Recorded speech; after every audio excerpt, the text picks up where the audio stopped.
Hello everyone, welcome to the session of Inline Memory Encryption to enable confidential computing for data center design. I am Ajay Kapoor and I will be walking through you with this session. This is the agenda for the session. We will be beginning with the motivation for this topic, and then we will be giving some example use cases where in the data center where this technology is used, and we will be complementing these use cases with the Rambus solutions which provide the key requirements and solutions. So as we see, the Dennard scaling is continuing with the increase in computational demands with the new age applications we see in the AI, healthcare, finance, and high performance computing. This is complemented with the societal changes like remote working and the demand for connectivity everywhere.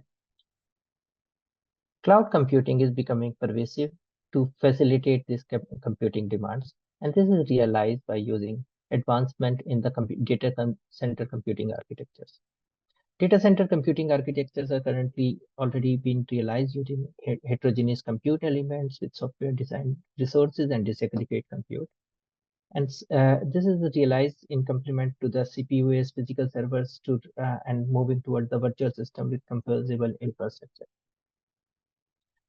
As we see in the memory wall problem in the traditional computing design, this is continuing, and memory subsystem architecture performance is becoming a key enabler for facilitating advancement in the computing architecture and performances.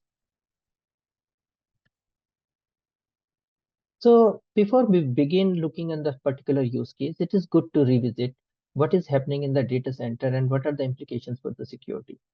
Data center architecture is moved from the walled approach based on premises things to a stretchable boundaries where public and private cloud environments are facilitating the new age applications.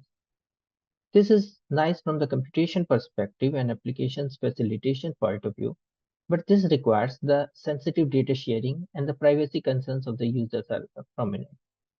To meet these requirements, these challenges, regulatory requirements are introduced in different industries, and we see that these requirements are difficult to meet. To meet these requirements, zero trust based computing enabled with confidential computing is proposed. This relies on hardware trusted execution environment where you have the virtual machines in a composable infrastructure and relies on infrastructure can facilitate different applications.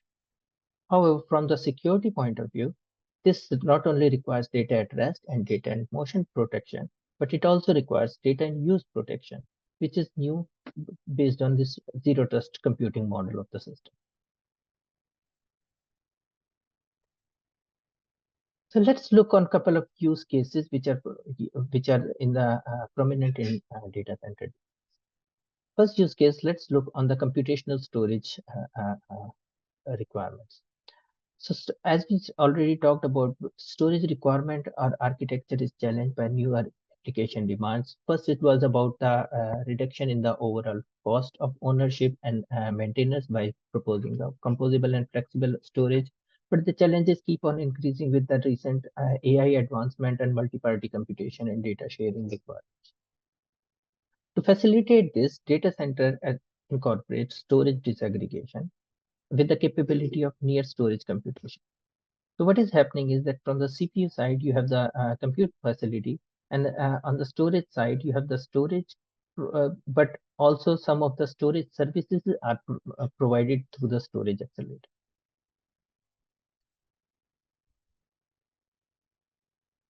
Obviously, storage disaggregation is facilitated through the advancement in key technologies like storage technology. Newer computing elements are being introduced with the FPGAs moving towards smart NICs and DPU and IPU computer elements. And there are things like advancement in the networking and communication technologies recently being with the CXLs. However, there is a security vulnerability because when we are doing the computation near the storage, this needs to require operation on the plain text data. A simple query from the host system requires storage accelerator to access the data in the plain text form. This means that we user privacy is compromised. To overcome this challenge, this can be done by if we have the encryption and crypto capability in the storage accelerator. So in a way, we are data for the data at rest. We have we want protection of the data for data to be used in the storage nodes.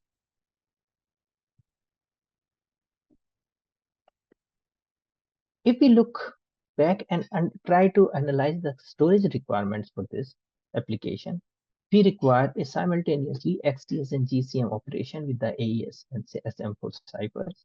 We require higher throughput. We require typically these SSDs are with the large sector size, and we want random access without penalty on the throughput. We want CRC data, which is accompanying the actual crypto data that needs to be interleaved without any overhead there.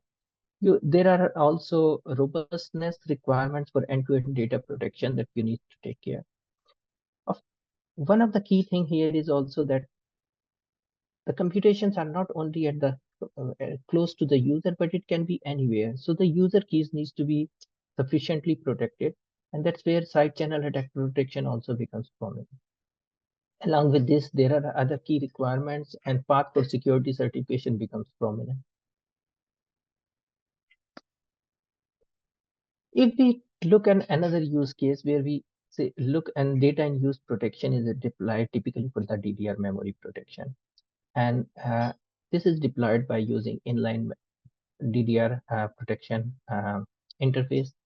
However, the challenge is what kind of protection we require. For some of the applications, data privacy is sufficient, but for some other application, data privacy and authentication is sufficient, is required. This means that our inline memory encryption engine needs to support both XTS and GCM cases, and in some cases, only one of them is sufficient, but often both could be required.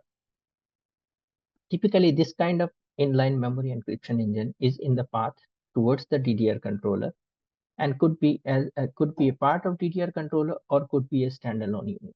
There are pros and cons of both sides. But a standalone IME unit allows you flexibility to choose the security policies of the system, while a DDR integrating system allows you better throughput from the software performance point of view, but it's still limiting you to particular DDR technology for a computer. This challenge is further increased in data centers where we are talking about new age applications which require more memory, more DDR memory, and that means you will also require technologies like DDR memory expansion and memory pooling, where you need to deploy this memory protection. So if we look on this use case, there are some key requirements which is in contrast to the storage accelerator. From the crypto side, we might be sufficient with XTS and GCM operations over the AES M4 cipher, but the low latency and the is becoming a key performance indicator. However, this low latency needs to be also mapped with what kind of DDR performance we are getting from the system. On the right hand side on the table, you see that for example, for a DDR5X generation, for a 128-bit data path, you will be requiring 3.2 gigahertz operation. So our crypto pipeline should be able to support such kind of performance. The other part here is that this is a bidirectional path with an increasingly read operation performance needs to be optimized. There are multiple scenarios needs to be considered when we are integrating this into SOC, and the PPA optimization with low latency and a low area becomes a prominent feature here. Additional considerations here are whether we require side channel attack protection measures like a DPA countermeasure. Simultaneously, these chips are realized in more advanced technology nodes, which also requires low-cost data path integrity.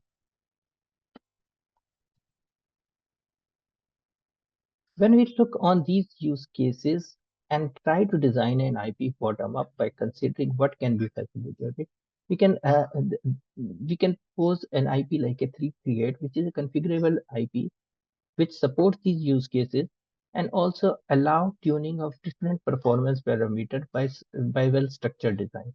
We can support both AES SM4 ciphers with the XTS and GCM mode of operation. We can control the throughput of the system, and we can also provide this as a standalone unit. We can integrate into SOC interfaces with the as per the requirement, or we can integrate this inside controller. The IP is provided with the sufficient support packages, which is includes the, among other things, a certified DPA protection reports and the certification test vectors for allowing easy path to certification.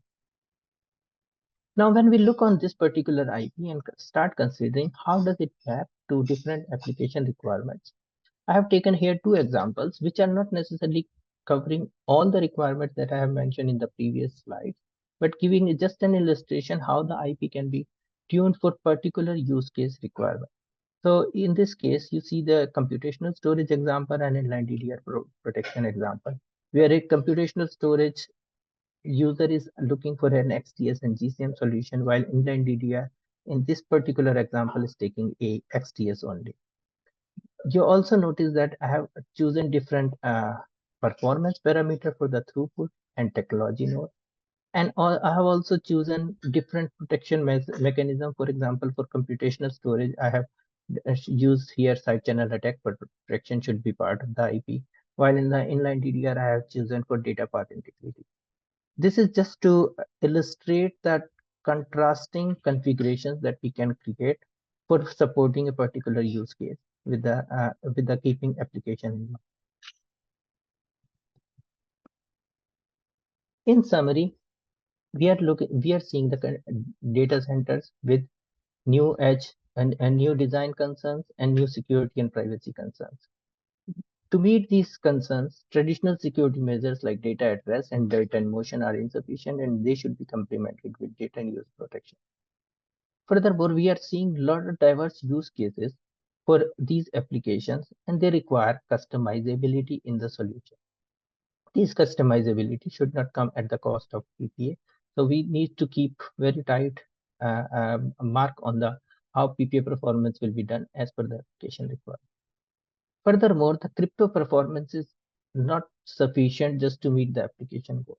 It needs to be also complemented with additional specific measures like side channel attack protection or data integrity for robustness. Furthermore, the solution should be ready for compliance ready security. Rambus provides this customizable wide range of IME solutions focused by leveraging a state-of-art crypto engine.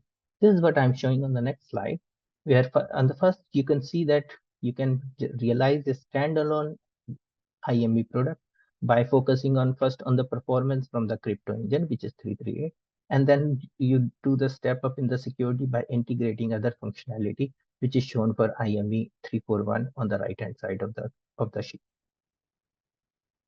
Furthermore, the same IP can be Rambus also provide number of interface controllers. So same IP is also being integrated into other interface controllers like DDR controller. With this, I want to thank you for your attention, and please feel free to leave some comments or contact rambus.com. Thank you.